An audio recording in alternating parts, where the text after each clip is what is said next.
Pues en este vídeo vamos a ver un poquito cómo funciona Common Lisp. O en general podemos también decir que vamos a ver cómo funcionan los Lisp en general, porque funciona un poquito diferente al resto de lenguajes a lo mejor que podemos estar acostumbrados como C++ o Java. Entonces para ello, bueno, tengo aquí Emacs abierto y aquí a la izquierda, aquí a la derecha pues tengo un evaluador de Common Lisp. Esperamos que esto es prácticamente igual que si yo pongo en una terminal y pongo Python 3, que creo que es el Python que tengo yo instalado, ¿vale? Y aquí yo tengo el evaluador de Python. Y perfectamente pues yo pongo 3 más 4, me da 7 y todo eso. Puedo poner cualquier expresión de Python. Pues esto lo mismo, pero con Common Lisp. Pero bueno, para empezar con Common Lisp vamos a empezar con lo más básico, que siempre cuando uno empieza a aprender un lenguaje de programación, pues empieza con los tipos de datos. Entonces los tipos de datos más básicos, pues tenemos los de cualquier lenguaje de programación, tenemos los números, ¿vale? Cualquier número, números negativos también, los strings, tenemos cualquier tipo de strings, tenemos también caracteres que se ponen de esta manera. Y algún tipo curioso que no se encuentra normalmente en otros tipos de lenguaje, pues por ejemplo podrían ser las fracciones. Que aquí cuidado, esto no es una división de 4 entre 5, sino que literalmente es el objeto 4 quintos. Otros ejemplos de tipos de datos que no se suelen ver en otros lenguajes, que aquí son muy importantes, ahora veremos después el por qué, son los símbolos. ¿Vale? Un símbolo, podríamos decir, lo más parecido a un símbolo en otros lenguajes de programación sería los identificadores que utilizamos para una variable. Por ejemplo, casa. ¿Vale? Esto podría ser perfectamente un símbolo. El símbolo pi. Y pues cualquier identificador que se nos pueda ocurrir que podamos utilizar, por ejemplo, para definir variables o funciones. Todo eso serían símbolos. El último tipo de dato que voy a mostrar aquí, que también son muy importantes en Lisp, que son las listas. O sea, este es el último que voy a ver, pero en realidad hay muchos más. Tenemos arrays, tenemos estructuras de datos, tenemos clases, objetos y todo eso. Pero con estos principales que vemos aquí, nos basta para ver un poquito el funcionamiento de Lisp. Entonces, el último que vamos a ver, he dicho, son las listas. ¿Vale? Pues las listas empiezan con un paréntesis y se cierran con un paréntesis. Este, por ejemplo, pues sería la lista vacía. Dentro de una lista podemos poner el tipo de dato que nosotros queramos. ¿Vale? Por ejemplo, tenemos una lista con los elementos 1, 2, 3 y 4. O incluso dentro de una lista podemos poner símbolos. Por ejemplo, casa. ¿Vale? Puedo poner strings también. ¿Vale? Podemos poner los símbolos que queramos, incluso podemos poner otras listas. ¿Vale? Ponemos aquí la lista vacía, por ejemplo aquí con pi, hola, esto también sería un símbolo, ¿vale? Aquí cuidado, este sería el símbolo hola y esto el string hola, ¿vale? Pero dentro de una lista podemos meter más listas y así. Vale, pues ahora una vez hemos visto los tipos de datos básicos, ¿vale? Y repito que estos son tipos de datos, es decir, todas estas cosas las podemos meter dentro de variables, hacer funciones que devuelvan estos objetos, que los reciban y todo eso. ¿Vale? Incluso los símbolos, ¿vale? Que a lo mejor ahora mismo es lo que puede resultar un poquito más raro. Pues ahora lo siguiente, una vez tenemos los tipos de datos, pues tocaría ver un poquito cómo es el código de Common Lisp. Pero la cosa es que el código ya lo estás viendo, ¿vale? O sea, el código de Common Lisp son los propios datos. Y es que el Lisp funciona de manera que cada tipo de dato se evalúa de cierta manera, ¿vale? Para probarlo, pues vamos a utilizar el evaluador que yo tengo aquí a la derecha. Por ejemplo, si yo le pongo un 5, pues el evaluador me va a evaluar el 5. Lo que pasa es que el 5 se evalúa a sí mismo. ¿Vale? Yo le doy un 5 y me evalúa a un 5, a él mismo. Lo mismo pues con los números negativos y todo esto. Con los strings pasa lo mismo. Si yo le paso un string y lo evalúo, me da el propio string, ¿vale? Y también lo mismo ocurre, ocurre de manera parecida con las fracciones. Si yo le paso la fracción 4 quintos, esto me da 4 quintos. Pero si yo le paso, por ejemplo, 4 octavos, esto se evalúa a 1/2, que sería la fracción irreducible, ¿vale? Una cosa curiosa, ¿no?, de las fracciones. Pero lo bueno empieza cuando empezamos a evaluar los símbolos y las listas. Vamos a empezar por los símbolos. Los símbolos tienen bastante información asociada, ¿vale? Eso se podrá ver en otro momento. Pero en concreto, cuando nosotros intentamos evaluar, por ejemplo, el símbolo casa, lo que va a hacer el evaluador es coger el valor asociado a ese símbolo. En concreto, casa. Cuando digo valor asociado, esto podríamos pensar que es como si fuese una variable, en verdad. Pero normalmente las variables contienen información, pero aquí se dice que una variable tiene asociado, ¿vale?, un valor. Entonces, en este caso, por ejemplo, casa es un símbolo que no tiene asociado ningún valor. Entonces, cuando tú intentas evaluar un símbolo que no tiene ningún valor asociado, pues esto peta, ¿vale? Y pues nos sale el debugueador y pues tenemos aquí varias opciones con los restarts, ¿vale? Que esto es una cosa curiosa de Common Lisp, que normalmente uno utiliza las excepciones con el try y el catch, ¿no?, y todo eso. Pero además del try y catch, aquí en Common Lisp existen los restarts, y que esto es totalmente personalizable y podemos aquí elegir el que nosotros queramos. Pues aquí yo voy a elegir el 4 para simplemente decir que no me deje de evaluar el símbolo casa, ¿vale? Y simplemente pues volvemos. Pero vamos a intentar evaluar el símbolo pi, porque el símbolo pi en Common Lisp sí que tiene un valor asociado, que es el número pi, ¿vale? Entonces, cuando yo evalúo el símbolo pi, me da pues el valor asociado que se corresponde con el label de 3,14, ¿no?, el valor de pi, vamos. Y aquí una cosilla, repito que los símbolos, en este caso cuando un símbolo tiene un valor asociado se dice que ese símbolo es una variable, ¿vale? En este caso casa no sería una variable porque no tiene un valor asociado, pero el símbolo pi sí sería una variable porque sí tiene un valor asociado. Pero aquí hay que cambiar un poco el chip, ¿vale? Aquí estos identificadores no son variables como el resto de lenguajes, sino que son símbolos, son tipos de datos. Y estos tipos de datos, como veremos ahora más tarde, se pueden guardar, o más bien un símbolo, que es un tipo de dato, se puede asociar a otro símbolo, para que al evaluar ese símbolo nos dé otro símbolo, ¿vale? Porque al final los símbolos son tipos de datos. Pues ahora vamos a ver cómo se evalúa una lista, ¿vale? Una lista al final en nuestro código Common Lisp, cuando vayamos a escribir código, ¿no?, igual que estamos haciendo aquí, pues estas listas, dependiendo del primer elemento que tenga la lista, esta lista se va a evaluar de una forma u otra. Por ejemplo, si yo intento evaluar la lista 1, 2, 3, 4, lo que va a intentar hacer Lisp es coger el primer elemento y comprobar si este primer elemento es un símbolo asociado a una función, una macro, un operador especial. Normalmente en todos los lenguajes tenemos funciones, pero en Common Lisp hay además operadores especiales y macros. Depende de lo que tengamos al principio, función, macro, operador especial, la lista se va a evaluar de una forma u otra. Ahora mismo no hace falta acordarse de eso, ¿vale? Nos vamos a quedar solo con las funciones. Ahora mismo, como el 1 no es ninguna función, si yo intento evaluar la lista, me peta, ¿vale? Y además, fijaos lo que nos dice aquí. Illegal function call, ¿vale? Es lo que he dicho, ¿vale? Normalmente espera que este primer elemento sea un símbolo asociado a una función. Los símbolos tienen mucha información asociada, en concreto 5 cosas, ¿vale? Puede tener asociado un valor, que hemos visto aquí, que normalmente cuando está asociado a un valor, pues simplemente se evalúa, pero un símbolo además puede tener asociado una función, ¿vale? Pues cuando una lista tiene como primer elemento una función, lo que se va a hacer es, vamos a verlo un momento, primero aquí voy a abortar.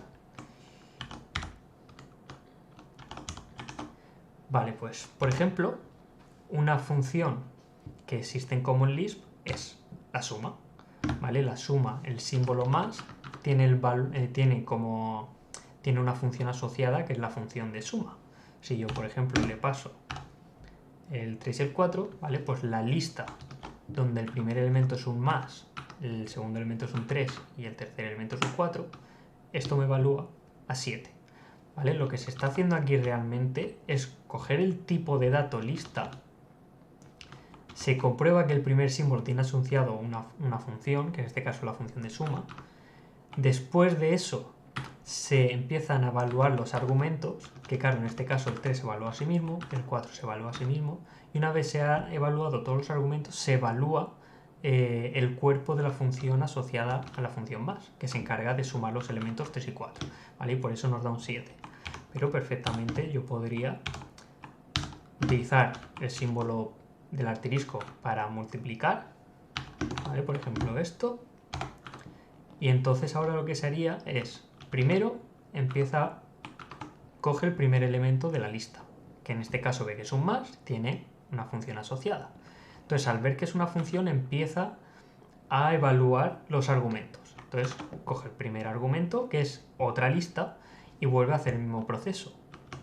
Comprueba que el símbolo del asterisco tiene asociado la función de multiplicación y vuelta otra vez empieza a evaluar los argumentos. Pero en este caso los argumentos, como son números, se evalúan a sí mismos. Se ejecuta el cuerpo de la función de multiplicación y esto se evaluaría a un 20. Faltaría evaluar el 7, que se evalúa a sí mismo. Por lo tanto, nos queda 20 más aquí un 20 y aquí un 7. Se evaluaría ahora el cuerpo de la suma y pues nos daría el 27.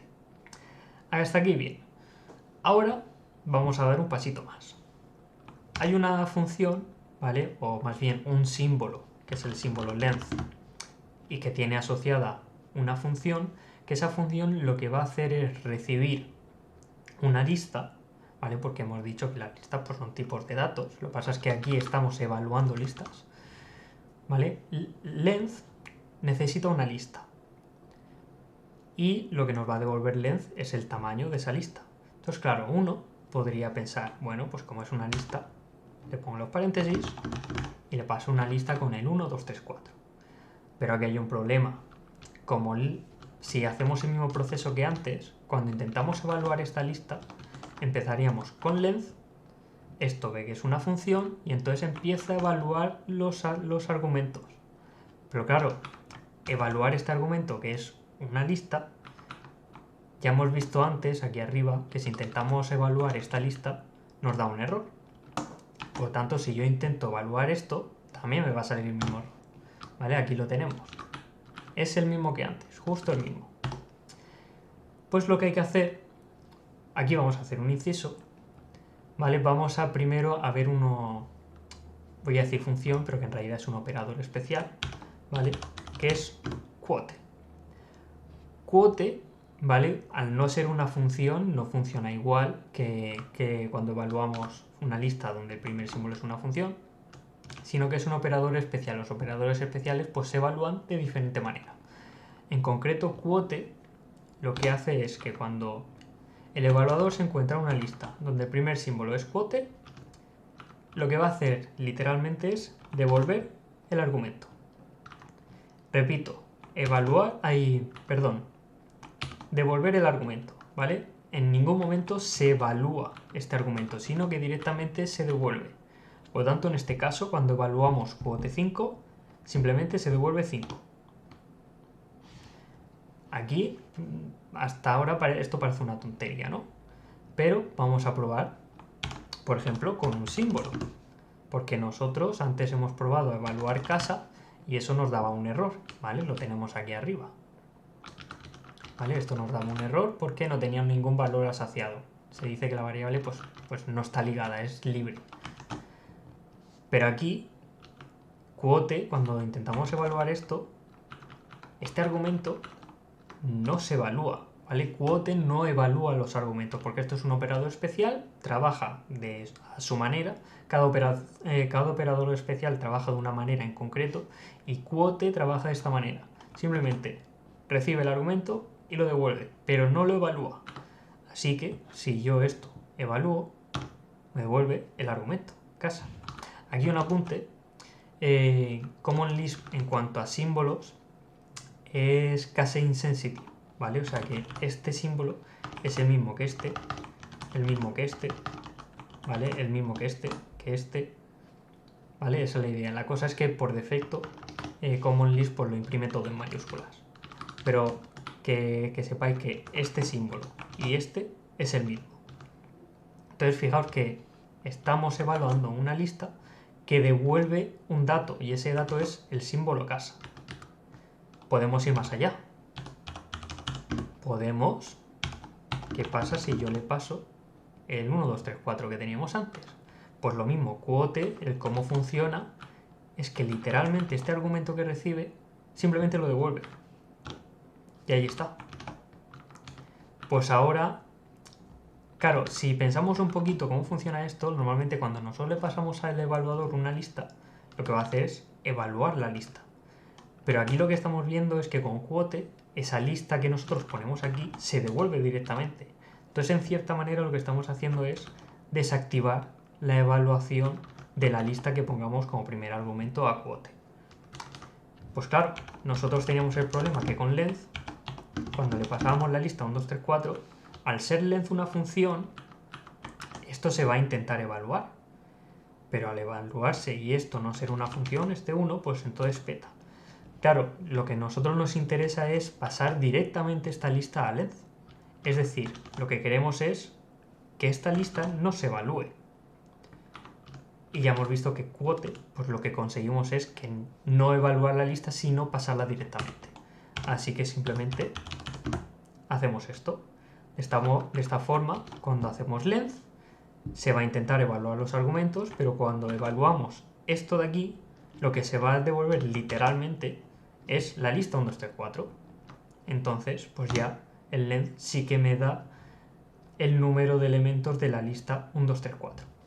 Aquí más de uno ya estará pensando, madre mía, qué coñazo tener que estar todo el rato utilizando el quote cada vez que yo quiera utilizar una lista. Obviamente, como informáticos que somos unos vagos, no vamos a estar todo el rato poniendo quote. Entonces, lo que hace Common Lisp es que en vez de tener que utilizar quote, se utiliza el apóstrofe, ¿vale? Pues literalmente lo que hay arriba es exactamente igual que esto. Claro, esto ya es mucho más cómodo, ¿vale? Que estar poniendo quote. Y es realmente, o sea, de verdad, es exactamente lo mismo, ¿vale? Con el apóstrofe es como poner el quote y hacer que desactivamos la evaluación de la lista que estemos escribiendo. Ahora, pues, vamos a seguir un poquito más para adelante. Ahora que ya hemos visto cómo desactivar el quote, podemos ver ahora una función que se llama eval. Eval lo que va a hacer es recibir una lista. Claro, obviamente yo no le puedo pasar esta lista, ¿vale? Lo que tendremos que hacer es desactivar la evaluación para que así eval pueda recibir esa lista. Pues lo que va a hacer eval es evaluar la lista que recibe. Y esto, aunque parece redundante, bueno, en realidad lo es, ¿vale? Cuando uno escribe código de Common Lisp, utilizar eval es una mala práctica, porque para eso ya utilizas el evaluador normal, que ya tiene Common Lisp, que va a usar por defecto. Pero es muy curioso que, sí que hay algunos casos concretos en el que vale la pena usar eval. Pero simplemente para que veamos un poquito cómo funciona esto. Porque si pensamos bien, eval, que es una función, tú le pasas cualquier lista, que claro, en las listas es lo que va a representar nuestro código, ¿no? Lo estamos viendo aquí, por ejemplo, la función length, la función suma. Pues si tú le pasas esa lista a eval, por ejemplo, esta,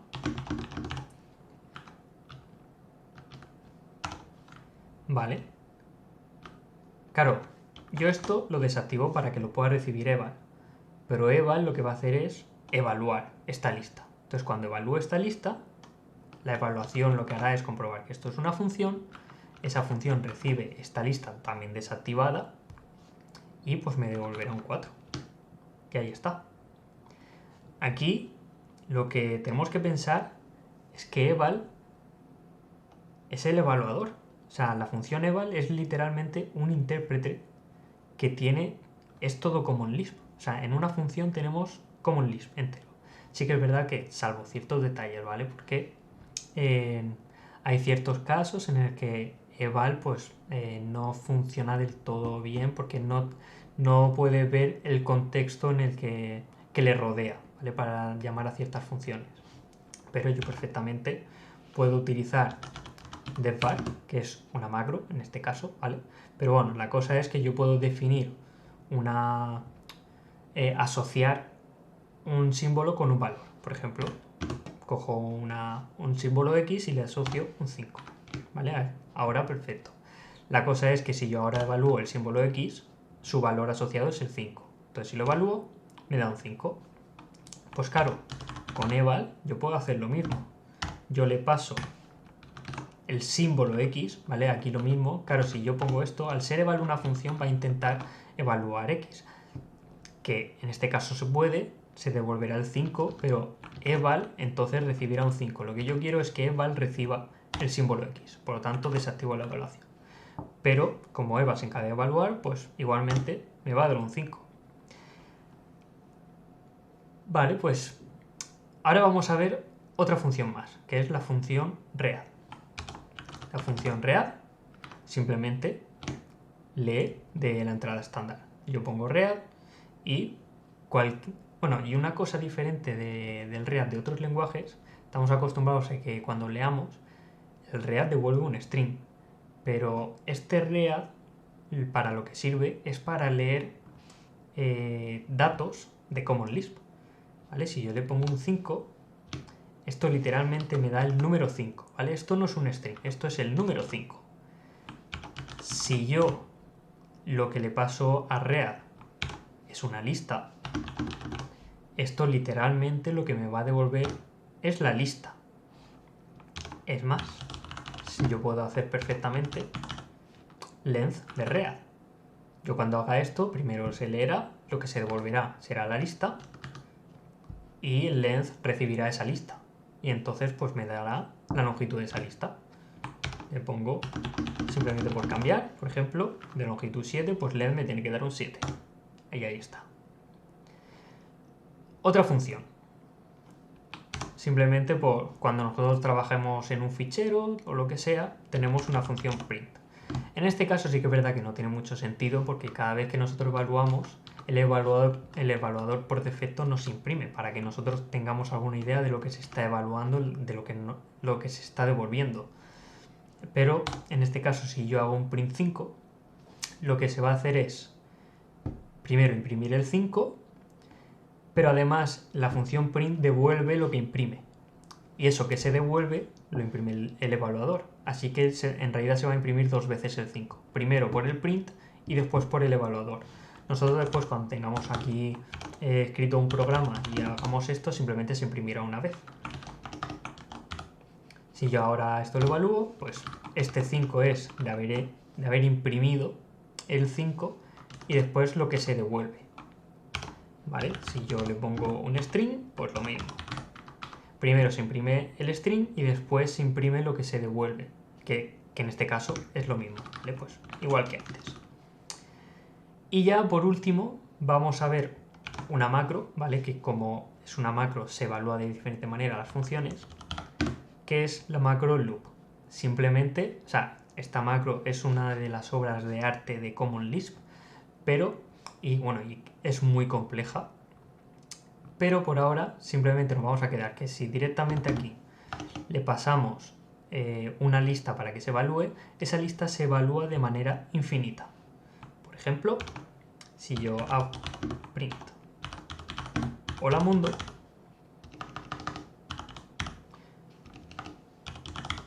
pues este print se va a ejecutar de manera infinita. ¿Vale? Ahí lo tenemos. Pues con estas funciones, fijaos que yo puedo hacer. Hemos visto que la función read lo que hace es leer de la entrada y devolver un objeto leído. Imaginad que yo a este read, ese objeto que yo leo, lo evalúo. una vez yo he evaluado lo que he leído, lo puedo imprimir. Y ahora, bueno, primero vamos a ver un ejemplo, ¿vale? Primero se lee. ¿Qué vamos a leer? Fijaos que después se va a evaluar. Así que yo puedo pasarle, por ejemplo, un length. Length con la lista. Cuando yo le dé al enter, el read va a devolver literalmente la lista, ¿vale? La lista cuyo primer elemento es el símbolo length y el segundo elemento es quote 1, 2, 3, ¿vale? Recordemos que esto es equivalente a poner el quote.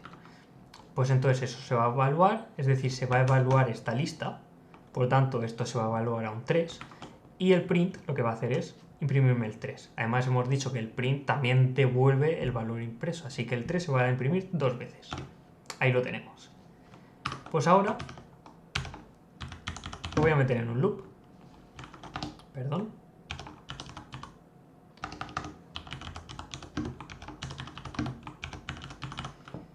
Vamos a meterlo en un loop. Ahora, lo mismo. Yo ahora puedo pasarle el código que yo quiera. Eso, todo esto que yo le he escrito se va a evaluar, me lo va a imprimir y como es un loop, vuelta a empezar. Y ahora ya me pide otra vez información. Puedo, por ejemplo, pasarle esta lista. Esta lista va a devolver real, la va a coger eval, me la va a evaluar, se evalúa un 5 y me lo imprime. Espero que os estéis fijando lo que está ocurriendo aquí. Acabamos de hacer exactamente un evaluador, que es lo que yo tenía al principio, ¿vale? Cuando yo aquí ponía las expresiones, estas expresiones se leían, se evaluaban, se imprimían y además lo podía hacer continuamente. Con este código estamos haciendo exactamente lo mismo. O sea, es un evaluador. Este evaluador, que muchos ya conocerán el nombre, tiene el nombre de REPL. ¿Vale? Este es el REPL de Common Lisp. Antes que yo he abierto esto de Python, esto es el REPL de Python. Pero fijaos que aquí hemos hecho un REPL con una línea de código súper sencilla. Es más, estamos ejecutando un REPL dentro de un REPL. Y ya para acabar, fijaos en las siglas de read, eval, print y loop. ¿Vale? Este es el REPL. Y lo más seguro es que este fuese el primer REPL que se creó, o al menos el más básico que se puede crear. Pues con esto ya tenemos, yo creo que ya podemos tener una ligera idea de cómo funciona Common Lisp. Todos son datos, nuestro código van a ser datos y lo que simplemente se hace es evaluar esos datos.